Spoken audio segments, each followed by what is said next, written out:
Sige. Hindi, tinanong ko na sa iyo yan ng paulit-ulit eh. Sinagot mo naman batay sa doktrina ninyo eh. Ang sagot ni Zachary ngayon, ano reaksyon mo? Matulog ka na, Zachary. Sabi ko hindi siya makaintindi sa tanong mo. Hindi matulog na Oh. lang. So ako tanungin mo ngayon. Tulog ka naintindihan na ko. lang Sige. daw, Zachary. Ako po. Ang Sige tanong sa'yo, undefeated, batay sa John 10:17. Familiar ka doon? Hindi doon kanina sa ano, yung kinikilala ni Jesus. Sige, maganda yun. Kasi ako naintindihan ko yun eh. So, ilan ang persona ng iisang Diyos na pinapakilala ni Jesus? Pinapakilala ni Jesus. Wala pong persona ang Walang Diyos. persona. Walang persona ang Diyos. Excluded ang person ng Panginoong Jesus na pinapakilala niya. Walang persona. Yan ang maganda. Yung iisang Diyos ni Jesus. Ito, walang persona na excluded ang person of Jesus Christ. Kundi, may pinapakilala siya included ang kanyang sarili. So, ilang persona? Tatlong persona included tatlong. po ang person of Tatlong Jesus persona. Christ. Yung ipinapakilala ni Jesus na Ano isang sagot? tunay na Diyos. Tatlong persona. Astroman yun na pinapakilala ni Jesus na isang Diyos. Mali yun. Pinapakilala ni Jesus na included ang person niya sa isang Diyos. Yun ang magandang sagot. Dito sa 1:17:3. Sige. Sabi diyan, ito ang buhay na walang hanggan, na ikaw ay makilala nila na iisang tunay na Diyos. Itong iisang tunay na Diyos na ipinapakilala ni Jesus, ilang persona yung iisang tunay na Diyos? Ilang persona, tatlo included ang sarili po ng ating Panginoong Jesucristo. So, ang sabi diyan, ang makilala ka. Pag sinabing ka, singular o plural? Hindi po siya singular absolute, singular sa composite. Ayan, composite siya, composite one. So kung titingnan po natin ng ikaw ay makikilala, wala pong ka doon na strawman yun. No? Astroman yung Ikaw, kasinungalingan yun, walang ka doon. Ikaw ay makikilala nila, alin daw po, na iisang Diyos. Yung salitang ikaw, specific lamang po doon sa salitang God. Ayan. Hindi po sa Father alone. Strawman yung ka, di ba? Sabi diyan, yung kamo. at ito ang buhay na walang hanggan. Ang makilala, strawman, nila na iisang tunay na Diyos. Strawman yung ka, di ba?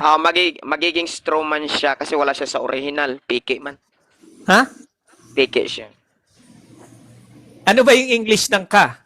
Okay, makilala kasi, alam kasi natin dito bro, nasa John 7, huwag ka mo nang tumawa, sumasagot na nga ako eh. Sabi dito, sa English, and this is life eternal, that they might know thee. Ang sabi po dito sa Tagalog, at ikaw ang buhay na walang hanggan, na ikaw ay makilala nila na isang Diyos. Ikaw, hindi ka. Kasi ginamit dyan sa English, the. At accurate siya dito sa Greek niya na ginamit sa John 17:3. Piki to, piki. Yung the, piki siya. Sige, maling salin ng INC. Sige. Punta tayo sa anong gusto mong salin? Tagalog? Ayan, may karapatan naman kaming magsabi na si Pastor din na May naman karapatan nagsabi. ako. Maling salin. Kasi winawangis din namin yan, bro Travis. Sige, dito tayo sa ikaw. Puntahan natin eh. Sabi niya kanina walang ka eh. Pero puntahan natin. Sige pa. Ikaw, ito, singular. Singular naman Parang sa... ganito. Ikaw lang ang kalbo. Ano yan? Pangit yan. Itong Madami kasing ikaw, kalbo eh. pag sinabing ikaw, sa part of speech, yung particular sa pronoun na ikaw, pag ginamit yung salitang ikaw, singular o plural? Apply siya sa plural, apply din siya sa singular. Kaya nga may tinatawag tayo na composite one, at saka absolute one. Subalit, ang ginamit po dyan, brother, ay indirect, hindi po direct sa isang person lang. Kaya, makikita po natin dyan na ikaw ay composite one, hindi po absolute one. Okay. Tama ba Sunod, ang plural, Kuya Pastor Dino? Tama ba ang plural ng ikaw ay kayo? Ano pa? Ang ikaw po, tulad ng sinasabi ko, ay interchangeable siya, pwede siya ma-apply o multifunction. For example, tatawag ako ngayon sa iyo. Kamusta kayo, Bro Travis? Gumamit ako ng terminong kayo, pero ikaw lang ang kausap ko. So- Ganon po ang mga knowledgeable mag-isip. So saan naman instances na ginamit yung terminong ikaw sa pangungusap na tumutukoy sa pangmaramihan? Pwede rin sabihin yung indirect na thou art Peter, ikaw ay Pedro. And Yung ikaw na patapusin Pedro, mo na ako. marami si Pedro. Makinig ka muna sa akin. Makinig ka ba? Mateo yata yan eh. Mateo Yeah. yung- 16, 18 hanggang 19. Okay. Sabi doon, thou art Peter, and upon this rock, no, I will build my church, in the gates of hell shall not prevail against it. Yung ginamit doon na the, ikaw, ginamit ang case doon, Brother Travis, na dative. It means indirect. Sa makatwid bagay, binanggit ang salitang Pedro, but indirect ang binigyan ng authority. In Matthew chapter 18 verse 18, tumanggap din po sila ng mga susi, ang mga alagad. Di, katulad wala ni na dun Pedro. sa susi. Wait lang. Kasi ang binanggit niyo yung the, included po sa susi yung authority na binigyan. So, sinong binigyan na ginamit ang the? Wala kang mababasa doon na Peter alone eh. Wala eh. Kundi yung the, dative case, applied sa pangmaramihan. Next question. Itong ikaw na ito, hindi lang si Pedro to. Pangmaramihan yung ikaw. Kung titingnan, Tama ikaw ay makinig ka muna. Tama Ay, ba? Yun yung sabi- tanong. Hindi yung sagot ka mali ng sagot. muna. Tama ba? Mali ka, huwag ka muna. Tama Kalma, ba baby. na yung ikaw pangmaramihan? Yes or Sagot no? nga. Mali ka nga. Ito. Thou art Hindi ko naman Peter. tinatanong kung mali ako. In Tama ba upon- yung ikaw ay pangmaramihan? Yes or Mali. no? Ano nga, mali ka nga dyan. Hindi Bakit ko po? nga tinatanong kung mali ako. Yung aral ninyo ang tanong. Tama Napipiko ba na si yung... Travis, oh. Hindi. Pasagutin Paulit-ulit mo lang ako. yung question eh. Ang sabi mo dito, ito to, papakita ko sa iyo ah. Ang sabi mo dito sa Matthew 16 sa 17:3, ikaw ay maramihan. Pangmarami, plural. Correct. Pagdating Hindi, wala sa ko sinabi na Matthew plural, ha? 16:18, Wait, no. Pag- Strawman, bro. Strawman, wait lang. saglit Wala ko lang, sinabi. paraanin mo Sige, lang sige. paraanin mo lang yung tanong. Ang sabi mo dito, ginamit yung ikaw sa pangmaramihan. Ngayon, ginamit mo ang Matthew 16:18, pangmaramihan ba o pang-isahan lang? Pangmaramihan ang salita pong ikaw kasi indirect nga. Wait lang, makinig ka muna. Dito Makinig sa ka muna, Matthew bro. 16:18. Bro, Paki-confirm makinig ka mo muna. Makinig ka. Sa John 17:3 muna ako, di ba? Tinanong mo, bakit mo? Patapusin mo lang ako sa sagot mo na ba? Ikaw talaga Hindi, tapos na yung, tapos na yung 17:3. Makinig Dito ka na muna tayo ba? sa 18. Ayaw mo nang palibhasa kayo, wala kayong grammar talaga. Ayaw mo ako pasagutin? Hindi, pinasasagot kita. Kaso nga lang, nasa 18 na yung tanong. Sa 18 na. Sa Pedro na siya yung tanong. Yung ikaw dito, pangmaramihan o pang-isahan? Ang ginamit diyan, function sa pangmaramihan, function din siya sa isahan. Sa dual function o multifunction siya. Katulad ng binabanggit diyan, unto thee. Sabi na ginamit po ay dative case, you. Okay. Dative. Dative, it means indirect approach. Hindi siya direct approach. Okay. Sagot, Sunod na ha? tanong, Pastor Dino. Wait lang. Kaya mga yente sa baba, natuto kayo ng grammar, ha? Sige. Sunod na tanong, Pastor Dino. Saan sa gramatikang Pilipino at gramatikang Ingles na yung terminong ikaw ay pangmaramihan na ruling? Okay. Makita Saan sa part po, of speech? Okay. Makita po natin dito, bro, no? Dito sa dative part of speech, morphology in Matthew chapter Part of ito, part of speech, makita natin na personal, then possessive pronoun, function siya sa grammatical categories as dative case. Hindi ko tinatanong yung cases of Greek. Ang tinatanong ay yung plurality ng part of speech Yan na na, pronoun. Yan na nga, part Ang of sabi speech mo, nga. ang Wait sabi mo, yung terminong ikaw, yung Mm. terminong ikaw sa gramatikang Pilipino at sa gramatikang Wala, Ingles. ikaw man sabing grammatical Filipino. Kasi Kasi sa sabi Bible, mo sa grammar Wala matuto akong kayo sinabi. mag-grammar sa comment section. Sabi mo, di ba? Wait lang. Tinuruan ko sila, at least nakinig sila sa akin. Hindi, kasi ako pakinggan mo nag-explain. muna. Oh. Wala sa comment section. Itong ikaw na ito, anong part of speech ito? Ang part of speech kasi diyan ay ginagamit sa personal, then as last, possessive pronoun, but function siya into dative case. It means, no? It means multi-functions. Hindi. Multi. Ano nga, Makinig ka ano muna. nga sa, Makinig ka sa muna sa eighth akin, bro. part of speech? Ayaw ako pa sagutin, ha? Sa eighth part of speech, Ayan nga, sinasagot ko nga. Part of anong speech category yung nga. ikaw? Personal. Ano na talaga, ayaw ko pa sagutin. Personal nga, slash Personal. possessive pronoun. So ngayon, subalit, ang case niya, magpa-function po doon sa part of speech. Kailangan connected. Ano po ang function ng personal pronoun? Dative case. Yung dative case, indirect approach applied pang maramihan. Yan. Tama Yes. ba ang personal pronoun ay ako? Tama? At hindi lang ikaw? po.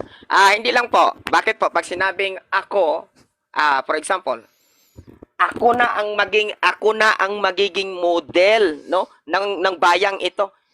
Hindi ibig sabihin ikaw lang, kasama pamilya mo. Kasi ikaw ang head of the family, may mga approach nga tulad Saan, ng sinasabi anong ko. part Wait of lang. speech to, Kuya Dino? Makinig Anong ka part muna, of bro. speech? Makinig ka muna. Makinig ka. Check Ginagamit natin siya sa Google. sige, Sige, mang-google sige. ka muna. Habang nagbabasa ka, titingnan natin sa Google. I-research mo yung salitang ikaw o unto the function as plural. Yan, i-research mo.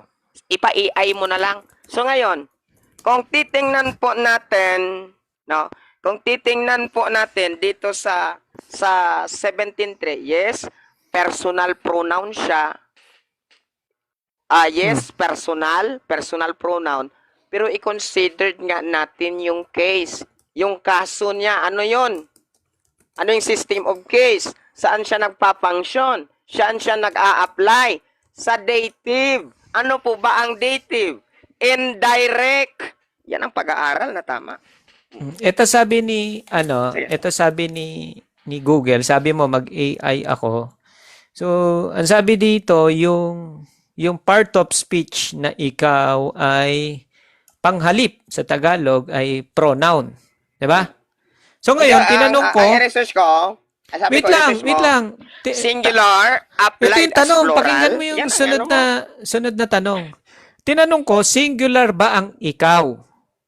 Ang sagot ni AI, oo, singular ang ikaw, isahan. Ginagamit ito kapag isang tao lang ang iyong kinakausap. Sa Ingles, ito ay katumbas ng you. D, no? Sa malalim na yung Ingles.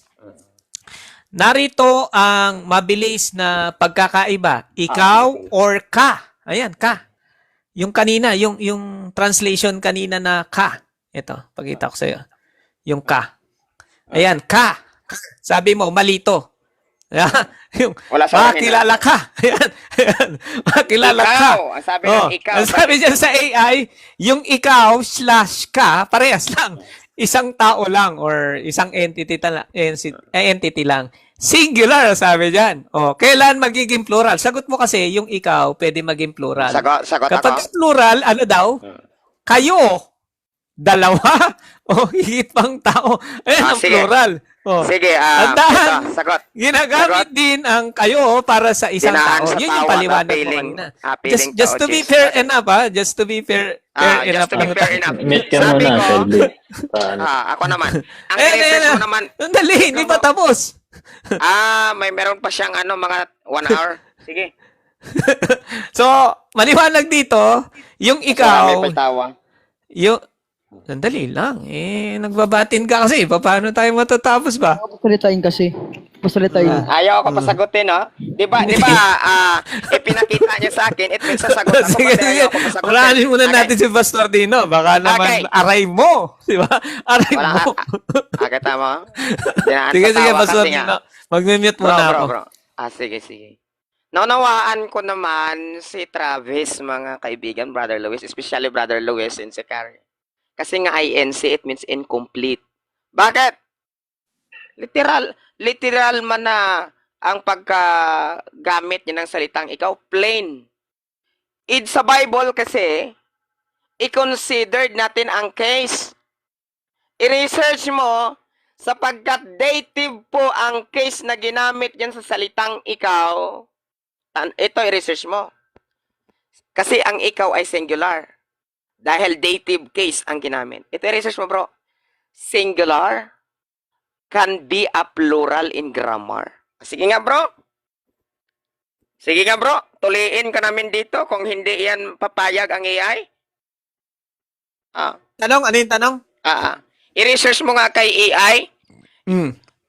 If dative case apply singular can be a plural function. Sige pa. Ito yung sagot. Ay, hindi yan. Sa hindi yan. Biblia. Pakinggan mo yung sagot. Ako, pakita ako sa screen. Ako magpapakita. Ano mo muna ako Ako sumagot? magpapakita. Sinungaling talaga incomplete. Hayaan mo muna ako sumagot. Di ba? Sige. Tingnan nyo dishonesty. Mute ka muna. Mute ka muna. Mute muna. Yan, thank you. So, tinanong ko yung Bible, sa Biblia ba, ang ikaw ay pangmaramihan? Ayan, question mark. Ano sagot ng AI mo? Ang sabi ng AI mo, sa Biblia, ang ikaw ay nananatiling singular o isahan at ginagamit para sa isang partikular na tao or entity.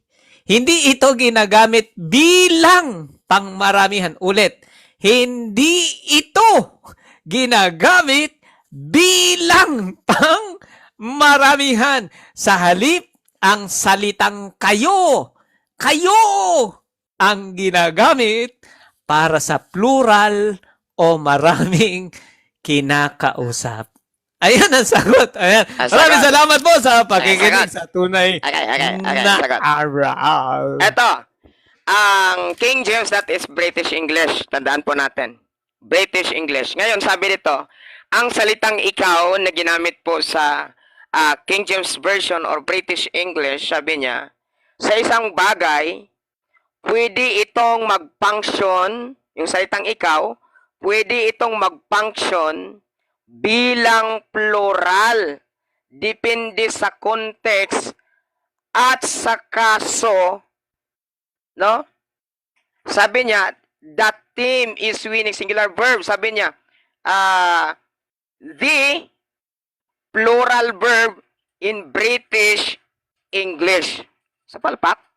Kaya nga, napapansin nyo kanina guys, ang pa-research ko sa kanya, if the case, no, they applied as dative,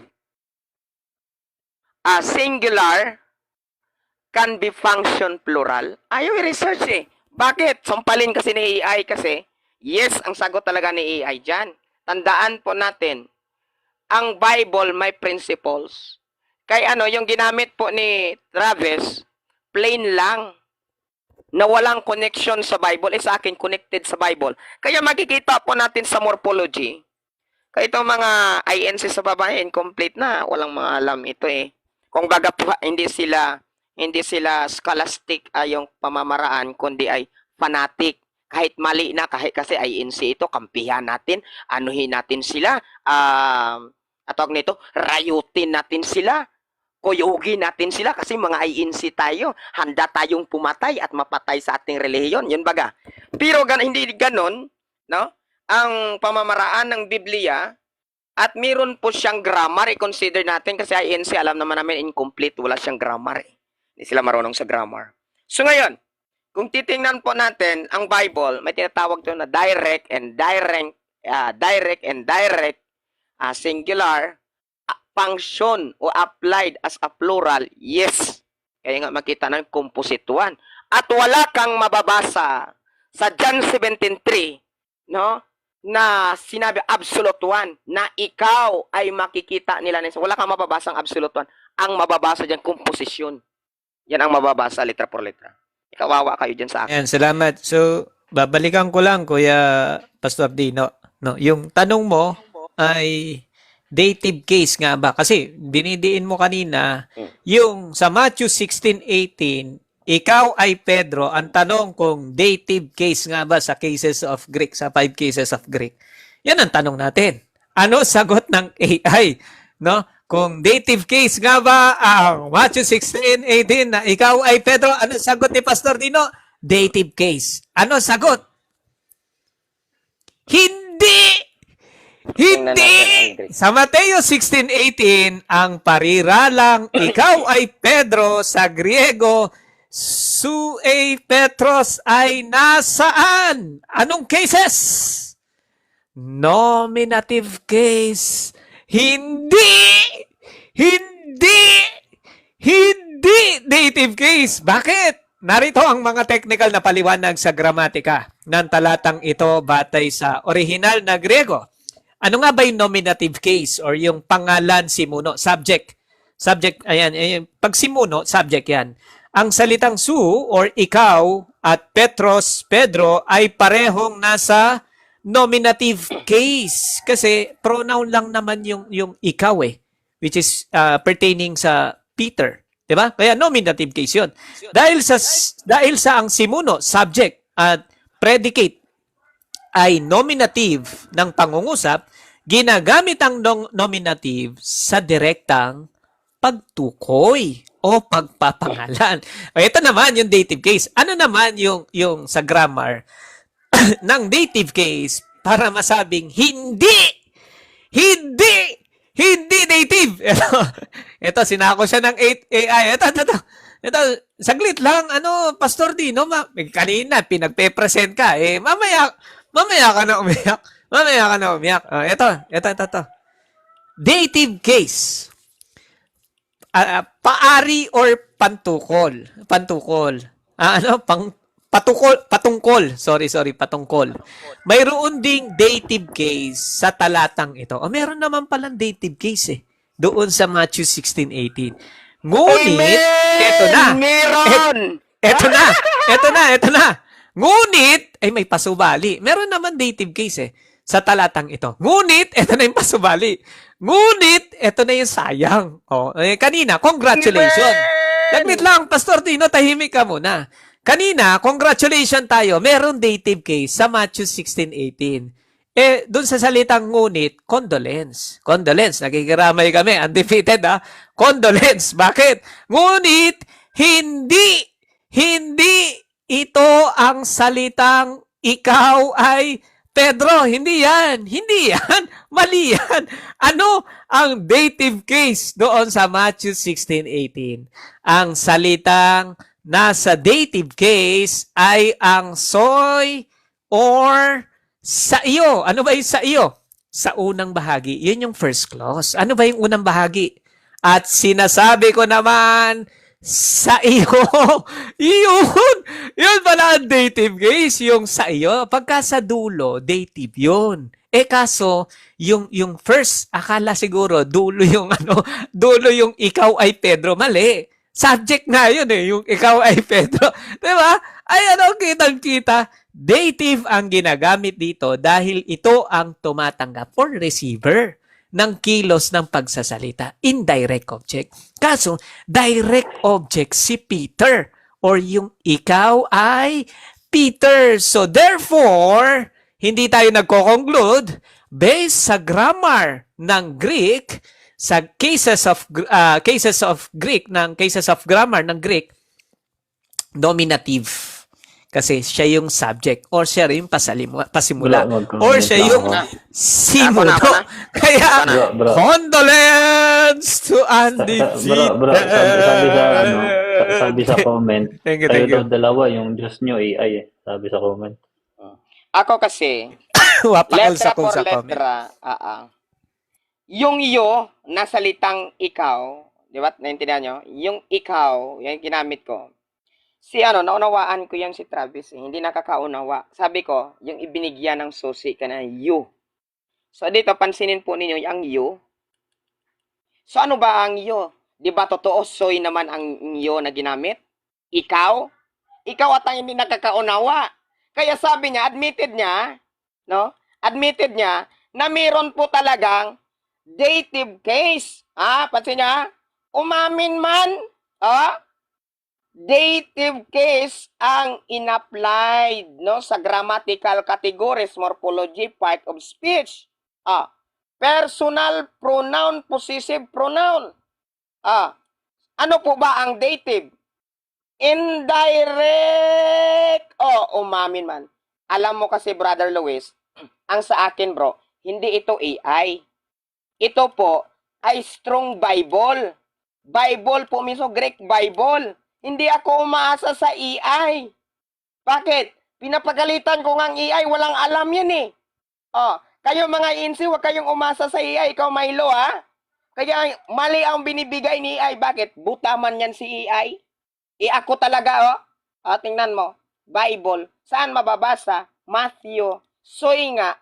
1619 yan, hindi 1618. Balik ka sa 1618. Sabi ko, Nani? susi nga, binanggit kanina, susi. Yung binigyan ng susi. Perfect. Tama mo, nagbatiin na guys kasi nasako na. Tingnan mo, nasako na. Sabi niya daw, yung iyo, yung salitang ikaw, hindi daw yan dative, nominative. Tama? Ano daw yung iyo? Soy, ikaw, yo, dative. Ayan dative. Pakita nga natin. Yung salitang ikaw na soy, na yan ay dative. Mababasa po ba? At yan tanong, mababasa po ba? Letra por letra. Kasi puro ka AI. Puro ka kasi AI. Ayan dative. Mang Jose, makinig ka. Puro kasi kayo AI. AI dito, AI roon. Nagdudunong-dunungan. Expert sa Greek. Umaasa kay AI. Sa akin, Bible. Sige, bigay mo nga Bible mo sa akin na yung yun na ginamit dito, no? Na pagbigay ng susi kay Pedro. Kaya sabi ko, yung binigyan ng susi indirect po yan. Hindi lang si Pedro ang binigyan ng susi. Kasi mababasa natin, dito po sa Matthew chapter 18 verse 18, ang tumanggap at may authority, hindi lang si Pedro. So malinaw na yung salitang iyo, dative ang ginamit. Ito papakita ko sa iyo, Indirect. Pastor Dino. Para hindi ka malito malinaw. ba? Knockout na siya, knockout Ito yung Matthew 16:18. Dito niya pinaguhugutan ng Bible Hub. Puntahan natin siya sa point of argument bakit niya. 18 ba sa akin yung susi na 19 nga makinig ka muna. Makinig ka muna. Okay, Oo. tama, dinadivert niya sa susi. Ang Makinig tinutukoy ko ka, na babigay. makinig ka muna. Napunta para, naman siya sa lusi. pakinggan mo lang muna. Mandarambong talaga. Saglit lang, Pastor Dino. Kasi, ang sabi dyan, I also now to you say that you are Peter. Ito yun, you are Peter. Ikaw ay Pedro. Diba? So, doon sa you, yung you, ang Greek form niya ay Nasako SY. ka lang kasi sabi mo yung you, never banggitin ang dative dyan. Saglit Kawawa. lang. Tahan ka muna. Tahan ka Doon ang muna. foundation sa susi kanina. Oo, Nagbalik ka ng ito video, papakita ko nga sa'yo. Ito, dalawang comparison. Kawawa. Ito. Dalawang comparison. Tapos papakita ko yung 19 sa'yo. Para maunawaan mo lang. Papakita ko yung 19 sa'yo mamaya. Dito muna tayo sa 18. Dito ka nalito, Pastor Dino. Kaya nga stand ko, Pastor Dino, tahimik ka muna. Hindi ako nalito talaga. Paraanin mo lang ako saglit. Ayan, thank you so much. And sabi dyan, and I also now to you say that you... Tanggal ang bagang yung silito. Saglit lang. Sa grammar. Muna, Pastor. Tahimik ka muna. So, ang sabi dyan, I Yung also salitang now... yung multifunction. Saglit lang, Pastor. Tahimik ka muna. Oh. I also now to you say that you are Peter. Ngayon, sabi niya, mali daw yung ginamit kong AI. Siya kasi nag-suggest ng AI. Hindi. Hindi ako gumagamit ng... Saglit Sabi lang, ko, Pastor iba Dino, ang tahimik suggestion ka ko muna. sa AI, ha? Pastor Dino, tahimik ka muna. Yung salitang you na singular, function tahan ka ba muna. siya as plural? Yes. Tahan ka muna. Pastor Dino, Mandarambong ka, mandaraya ka eh. tahan muna, tahan ka Kaya muna. nga inatras mo ang debate natin kasi masasako Huwag ka eh. na umiyak. Tahan na. Tahan Tama na, na. Silvi. Tama na. Yan, salamat. So dito, I also now to you say that you are Peter. Yung ikaw ay Pedro daw. Yung ikaw daw dito ay dative case, no? Dative case daw ito. Ngayon, tingnan natin sa Bible Hub. Puntahan natin dito. Ano ba nakalagay diyan sa you na binabanggit? Pag kinlik natin diyan, lalabas yan. Ang sabi, ano yung mga secret code diyan? Personal possessive pronoun, nominative. Nominative singular, hindi plural. Ano sagot niya kanina? Plural daw yung you. Ano sagot ng Bible Hub niya? Singular. Ano sagot niya? Dative. Ano pa sagot ng Bible Hub niya? Nominative. Di ba? Nominative singular second person. Bakit siya second person? Kasi hindi siya ako. You nga Pag you, second person yon. Ngayon, puntahan natin yung Peter mismo. Yung Peter ba ay dative case? Ayan, Petros. Puntahan natin yung Petros. Check natin. Ang sabi dyan ay noun, nominative, masculine, singular pa din. Sablay, wala pa rin plural. Ang sabi dyan, nominative. Saan siya pumupuntos na nagiging dative? Dito sa unang sentence, I also now to you. Pumuntos daw ako, Ito na yung tuyo niya. Ito na yung condolence, di ba? Kasi may salitang dative sa Matthew 16:18. Congratulations. Pero hindi doon sa ikaw ay Pedro. Saan siya? Doon sa iyo. No? Doon sa iyo. Ayun, to you. Yan, to you. Ano ba yon? Dito siya pumuntos. Kaso nga lang, condolence. Bakit condolence? Kasi hindi yan ang topic Ayan ang Condolence dative kasi niya. nasako siya Dative, second person, pero plural ba? Yung pagka-dative case niya? Hindi pa rin Singular pa din. Kaya condolence, double condolence, no? Dalawang beses akong nakikiramay sa'yo. Ngayon, puntahan natin ang Matthew 18:19 niya para maging fair enough lang tayo. Ayan, puntahan natin. Matthew 18:19. I will give to you. Ayan. Pinakita niya, yung tuyo daw ay dative. Tama. Singular pa rin yan. Pero kahit na dative yan, tama yan. Kasi siya yung nasa receiver, yung to you. I will give to you. Yung I doon, yun yung magiging nominative mo or yung magiging simuno mo or yung magiging subject mo. Kaya nga ang nakalagay dyan, yung verb, yung I will, yung will, future, indicative, active, first person singular. Ayan, nakalagay. Kaya yung magiging dative mo, yung to you dyan. Kaya kung titignan natin yung Matthew 16:18, asan ba yung Matthew 16:18 dito? Mateo 16:18, ito. 16:18 and 19. Ito. Sa Tagalog para lubos nating maunawaan. 16, 18, 19. Ito. Tatagalog natin para sa karamihan. At sinasabi ko naman sa iyo, ito yung dative niya. Kapag ka yung si Pedro nasa hulihan ng pangungusap na sa iyo, yun yung dative. Kapag ka gusto mong maging nominative or subject siya ng matter ng pag-uusapan, dito na sa second clause. Kama, na ikaw ay Pedro. Yan yung subject. Si Pedro or yung ikaw, yung subject. At sa ibabaw ng batong ito. Ito na yung magiging dative mo, yung ito. Bali, ang subject mo, ito, nominative yan. Kaya nominative ito, nominative, dito ka nag-condolence. Dito, yung iyo. Dito ka humahabol. Ayan, ibibigay ko sa iyo. Condolence. Hindi naman yan ang usapan Yung dinidikdik mo kanina na ikaw, yung topic natin na singular ba yung ikaw? Ang sabi mo, dative, possessive, pronoun.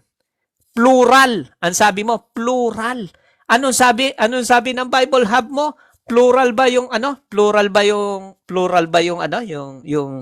Yung ikaw or yung you na to you? Plural ba? Ang sabi diyan, no, yung you are Peter. Ayan, you are Peter. Plural ba yung nakasulat diyan na you? Ayan, no. Ang sabi diyan, pronoun, nominative, second person, singular. Hindi siya plural. Singular. Kaya, Ako naman. nakikiramay kami, undefeated, Ako naman. OBFD, naman. sa pagkasako mo sa sarili mong ebidensya. Kanina ako na.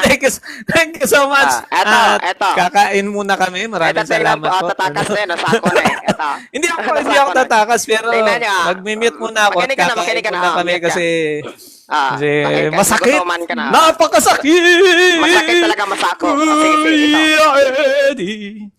Hindi pa tatapos. Okay. Kung papansinin po ninyo, Strowman na nga, incomplete pa. Kasi nga, tatak, INC, sinungaling. Okay. Bakit? Ano po ba ang sabi po ng banal na Biblia? May sinabi ba ko kanina na plural? Wala. Ang sabi ko, singular, function, as plural. Mga INC sa baba, makinig kayo. Huwag itolerate ang kabubuhan. Okay? Huwag itolerate ang kabubuhan. Kailangan matalino, ha? Ayan. Tandaan niyo ha? Pag sinabi pong dative, indirect, yung approach, ginamit pong salitang ikaw, pero hindi ibig sabihin na alone. Yung description. Yan ang tamang pag-aaral ng grammar, ha? Hindi yung potso-potso at pagsisinungaling. Kung baga, ang sinasabi niya, hindi plural. May stand ba kaming plural yan? Ang sabi namin singular na nagpa-function as plural. Gets? Ganon po yung utak ng mga, okay? Ganon po ang utak ng mga matatalino. Dative, indirect. Yes, sabihin natin, personal, possessive pronoun. Applied as singular, function as plural. Kasi ang case, i-considered natin, connected sa subject. Yung case, bira ba kayo mga INC kayo, hindi kayo natuto? Balik kayo ng grade 1. Ngayon, kung titingnan po natin, sabi niya kanina, hindi ginagamitan yung salitang ikaw, no? Ng dative case. Inabasa man. Ang sabi ko kanina, tulad na lamang ng mababasa natin sa Matthew 16. Yung binigay na susi kay Pedro, yung pagbigay po doon, indirect. Bakit? Hindi na-refute eh. Hindi lamang si Pedro ang binigyan ng susi. Hindi niya na-refute. Yung ibang mga lagad may susi. Pero ang ginamit po doon, you. Bakit yung you? Nag-function kasi yung salitang you, indirect approach kay Peter, which is marami ang tinutukoy. Kaya nga, ang case doon ay dative. Indirect. Nagdudunong-dunungan si Silito, hindi ko pa nga tuli. Mag-aral ka nga muna. Now, tingnan natin. Kaya, kung titingnan po natin dito sa John 17:3, yung salitang only, which is mono o monon ay adjective. Tulad ng sinasabi ko, makisig. Ayaw, sagig kisi-kisi. Makisig. Travis. Wala kang mababasa. No? Na absolute one. Diyan sa John 17:3 kasi INC man mo. No? Iglesia ng cut out. Yan. Ang mababasa diyan, composition. Nasako ka na ng una, pilit mo pang makawala sa sako. Sinabi mo, pag iyo, hindi ginamit ang dito. Nabasa man, ibinuking ka pa nga ng AI mo, kahit nga pinapagalitan ko sa AI. Bakit? Kasi mas lamang ako kay AI eh. Itong mga INC natuto na kayo. Kawawang kawawa kayo. No? Tigilan mo ako, mind reader, oy. Malinaw po dito, palos dative is dative. Katulad sa John 1:1, ginagamit ninyo. Divine, utot sang kambing. Reversible. Kaya Diyos talaga ang Panginoong Hesukristo. Mag-aral muna kayo ng mabuti. O maghamon kayo ng debate. Ikaw ano, mind reader, pwede ka naman maghamon. Tingo. Bro. Nag-ano ako, napipresent ako, bro. Baka matambling ka. Dino, may Wala alam ka ba matambling sa ka. gramatika? Bro George, pwede mo watadyakan to si Santos. Hindi naman nakisali ito eh. Pag-usapan natin yung sinasabi mong dative. Kailan ang bulag? Bumaba ka, bro. Bumaba ka dito. Ano yung dative? Ano yung Magulo. palatandaan ng isang dative case or indirect object? Anong palatandaan natin? Konteksto. Oh, Yung para palatandaan natin. Makinig ka muna, Sa bro. pangungusap sa Sasagot na muna. grammatical Sasagot na muna. Sasagot na roles. ako. Bro. Sa nagtanong grammatical ka, ako- sentence construction ng pangungusap, grammatical sentence construction. Tanungin kita dyan mamaya. Makinig ka muna. paano mo Sasagot ako. malalaman ang dative case Basta i-NC o nga. dative Bungol. na salita? Eto. Sagot. Pag nagtanong kayo, pabayaan nyo sumagot. Oo. Respeto. Sagot. Maintindihan po natin sa konteksto. Talagang Diyos ang Panginoong Hesukristo. At ang tinutukoy po doon ay hindi lamang alon, isa. Kaya wala kang mababasa doon eh. Mono Peter eh. Hindi naman Wala yan kang mababasa. ang tanong. Nasagot ko na. Yung dative na sinasabi mo, paano mo ito malalaman kung ito'y isang dative? Nasagot ko na ang ba, bro, isang Alois? grammatical sentence construction niya? Halimbawa, sabihin nating, halimbawa, sa accusative. Yung accusative, ginagamitan yan ng transitive Bro, magtanong verb. ka lang sa akin, marunong Pagka sinabing accusative, Tanong ka ibig lang. sabihin, Tanong ka lang. receiver of the action. Ayaw nata magtanong, Diba, bro, Luis. accusative Satisfy yan. siya, satisfy. Yung Baka nominative maglalatag naman siya, bro. ay doer. Pastor Vin. Yung nominative, binibigyan lang muna kita ng example. Yung accusative or direct object, ito po ay receiver of the action. Malay ko sa'yo. Yung nominative or subject, ito po ay doer Sige, of the action. mag-ano muna ako. Ano naman yung magpo-fold indirect ako ng object damit kasi or naglilecture pa siya. dative. Sige. Kasi ganito, no? Ganito. Yung direct object or accusative form, ito po ay receiver of the action. Ang dami ko palang damit ditong liquidin. Yung, teka lang. Yung Kaya, nominative or subject, ito po ay doer Thank you of po. the action. Ang ganda pala Ano ng naman yung grammar na dative ito. or indirect object? Ito indirect object. Ang mababasa ko ginamit mo doon. And to D. Makikita natin una sa grammar, sa konteksto, sa observation, sa application, sa interpretation. That is biblical principle. May tinatawag tayong hermeneutics. Kaya yung dunong-dunungan mo, mind reader, palpak yan, bro. Hindi lahat ng sinasabi mo, nagpa-function siya accurate.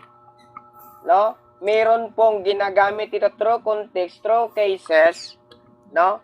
Through speech, na magpa-function siya direct Napansin or nyo pa, wala pa indirect. pong Kaya, sagot.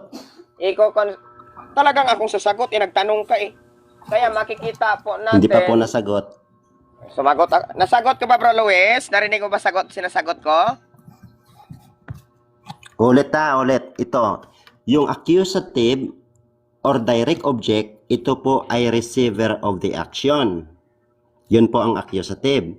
Yung nominative or subject, ito po ay doer of the action.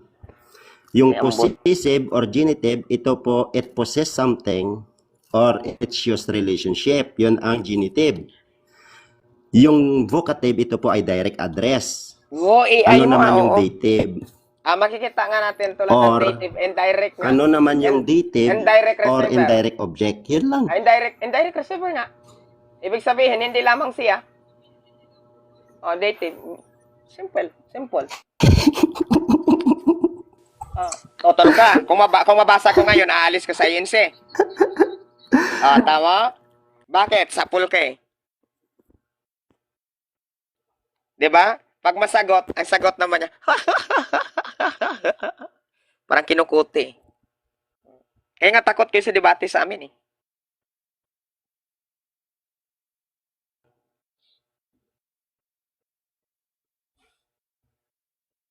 Di ba?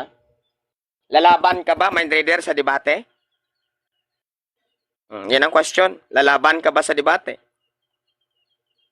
Yun, ang question, lalaban ka ba sa debate? Wala nang alibay. Tingnan natin yung grammar mo.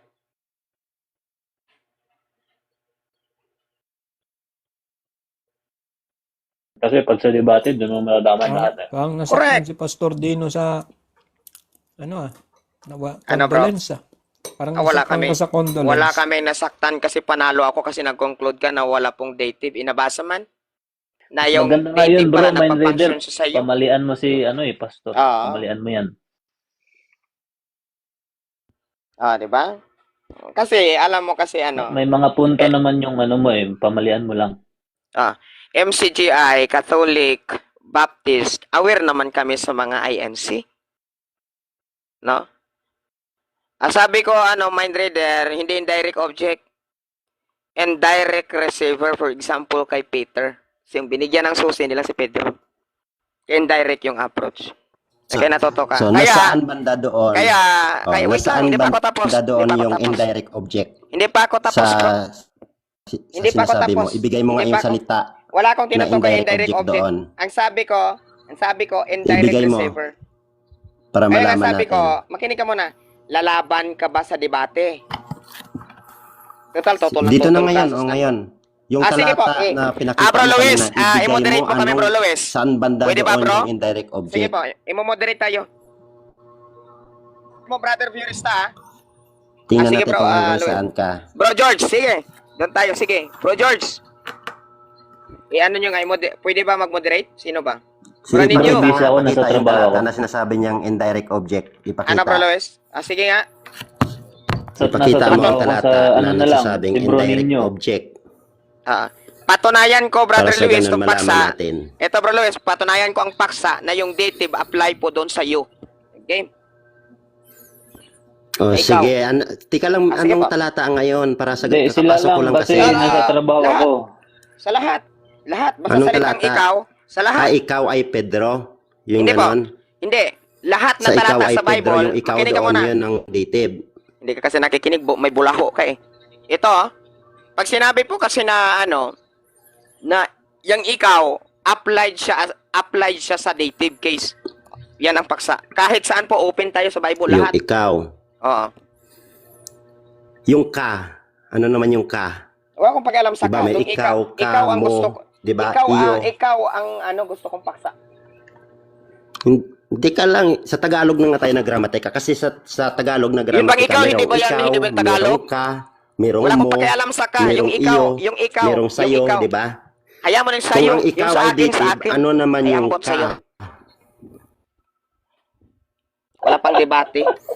Ay, iwan ko na lang, Bro Luis. Hindi kayo Bobo talaga, magkaintindihan dalawa. Bobo talaga, bro. Grabe, INC. Hindi ko nga alam kung saan mo banda kinuha yung salitang Wala ikaw. palang alam. Anong Bakit ka talata nga? makisawsaw? Lahat na, buong Biblia nga, sabi ko eh. Kaya nga, Kuya kung Mind tanong Reader. sa'yo, anong talata? Kuya Sabi Mind- mo grammar. Lahat. Sabi mo grammar. Kuya Ano Mind talata? Reader, Oh. ang tinitindigan kasi niya kanina sa Matthew 16:18 na ikaw wala akong ay sinabing Pedro. 18. Wala akong sinabing 18. Pakinggan mo Review. muna, Ayun. Pastor sige. Dino. Oh. Mamaya Ano? na. Oh. Wala akong Ang sinabing. pinopoint kasi Maganda niya, yan. Mind Reader, ganito.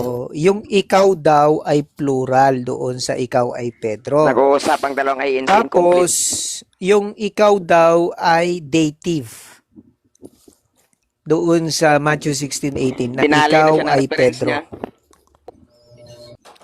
May record naman si viewerista dyan kung gusto mong may i-play record, natin na sa susunod. Oh, sige. Hindi naman Ang ngayon founda- kasi ano yun. patunayan Ang, mo. holding ang pa yung foundation, usapan. ang foundation ko kasi, yung pagbigay ng susi. Sabi ko pagbigay ng susi.